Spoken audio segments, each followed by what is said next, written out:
Pensioners and retired persons association Nizamabad జిల్లా 3వ మహాసభ November 23 ఆదివారం పెన్షనర్స్ భవనందు నిర్వహిస్తూ ఉన్నాం. ఈ మహాసభలు విజయవంతం చేయడానికి ప్రతి ఒక్క పెన్షనరు హాజరు కావాలని విజ్ఞప్తి చేస్తూ ఉన్నాం.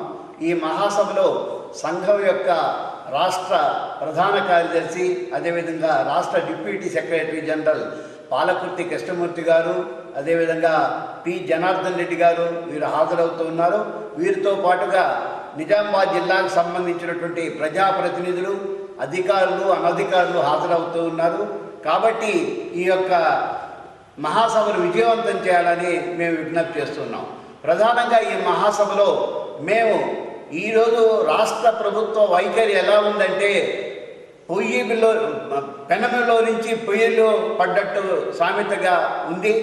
మాకు రావాల్సినటువంటి డిఏ బకాయిలుగా కావచ్చు, అదేవిధంగా పిఆర్సి అమలు చేయడం విషయంలో కావచ్చు, ఇతర అనేక సమస్యలతోటి ఇవాళ పెన్షనర్లు మరి ఇబ్బంది పడుతూ ఉన్నారు.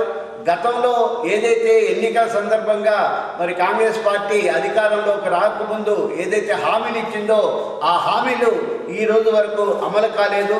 మరి అందుకోసమే అంతేకాకుండా 2024 తర్వాత ఎవరైతే రిటైర్ అయ్యారో వారికి సంబంధించినటువంటి పెన్షనరీ బెనిఫిట్స్ ఈ రోజు వరకు రాలేదు. కనీసం మేము దాచుకున్నటువంటి లక్షలాది రూపాయలు ఏవైతే ఉన్నాయో మా అవసరాల రీత్యా దాచుకున్నటువంటి ఆ అమౌంట్ను ఇవ్వడానికి కూడా రాష్ట్ర ప్రభుత్వం అనుమతించడం లేదు.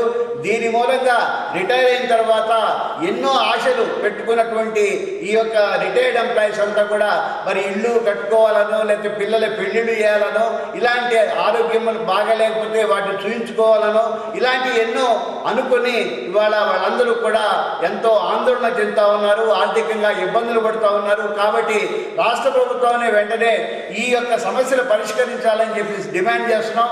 ఇలాంటి ముఖ్యమైనటువంటి అంశాలన్నీ కూడా ఈ జిల్లా మహాసభలో మేము చర్చించి తగిన కార్యాచరణని మేము రూపొందిస్తామని చెప్పేసి తెలియజేస్తున్నాం. Pensioners Bhavan income tax office ఎదురుగా సుభాష్ నగర్ నందు ఈ యొక్క మహాసభ నిర్వహిస్తూ ఉన్నాం.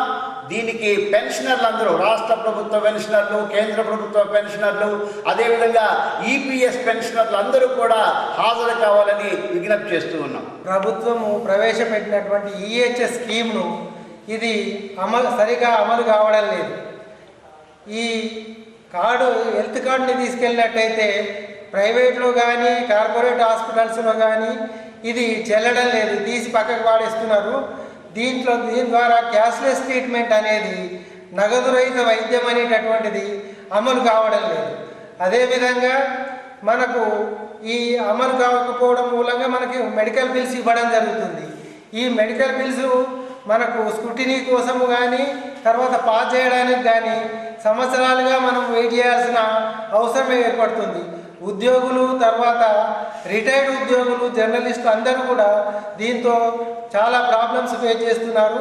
ఆ బిల్స్ రావాలంటే, మెడికల్ బిల్స్ రావాలంటే సంవత్సరాల తరబడి ఖర్చు పెట్టుకున్నటువంటి ఆ ఖర్చులు మనకు తీరాలంటే సంవత్సరాల తరబడి వెయిట్ చేయాల్సినటువంటి అవసరం ఏర్పడుతుంది.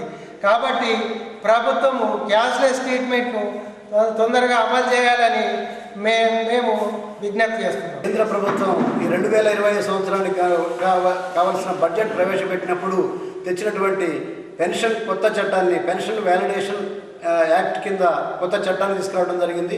దీనివల్ల పెన్షనర్లని పాత పెన్షనర్లు అంటే పెన్షన్ రివిజన్ కన్నా, పే రివిజన్ కన్నా ముందు ఉన్న పెన్షనర్లు, పే రివిజన్ తర్వాత వచ్చే పెన్షనర్లుగా విడదీయడం జరిగింది.